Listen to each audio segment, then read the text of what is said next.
સમાચાર સુરતમાંથી કિમ 4 રસ્તા નજીક યુનિયન બેંકમાં ચોરીના કેસમાં 73 નંબરના લોકરમાંથી 63.60 લાખના દાગીનાની ચોરી થયાનું સામે આવ્યું।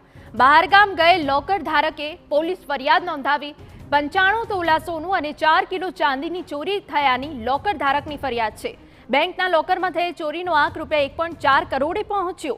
16 ડિસેમ્બરે યુનિયન બેંકના લોકરમાં ચોરી થઈ હતી।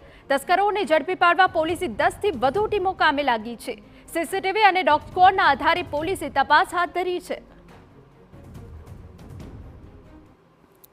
સુરત જિલ્લાના કિમ 4 રસ્તા નજીક જે યુનિયન બેંક આવેલી છે, આ યુનિયન બેંકને ગત સોમવારની મોડી રાત્રે તસ્કરોએ નિશાન બનાવી હતી। બેંકના દિવાલમાં બાકોરું પાડી લોકર રૂમમાં પ્રવેશ્યા હતા અને 6 જેટલા લોકરો તોડી ચોરીની ઘટનાને અંજામ આપ્યો હતો। ઘટનાને પગલે સુરત જિલ્લા પોલીસ દોડતી થઈ ગઈ હતી। જે લોકર ધારકો હતા તેઓની પૂછપરછ કરતા 40 લાખથી વધુના મત્તાની ચોરી થઈ હોવાનું પોલીસે નોંધ્યું હતું। જો કે અન્ય લોકર ધારકો છે તે બહાર આવતા વધુ જે ચોરીનો આંક છે તે સામે આવ્યો ન હતો। ત્યારે શરૂઆતથી જ TV9ની ટીમ દ્વારા છે તે ચોરી કરોડોમાં હોવાની આશંકાઓ વ્યક્ત કરાઈ હતી। જે આશંકાઓ હાલ સાચી ઠરી રહી છે। જે અન્ય એક 73 નંબરનો જે લોક ધારક હતો તે હાલ પોલીસ સમક્ષ આવતા તેઓના 73 નંબરના લોકરમાંથી તસ્કરોએ 63,60,000ના દાગીના ચોર્યા હોવાનું હાલ પોલીસને જણાવ્યું છે। એટલે કે આ જે ચોરીનો આંક છે તે 1 કરોડને પાર પહોંચી ગયો છે। ઘટનાને લઈને સુરત જિલ્લા પોલીસ હાલ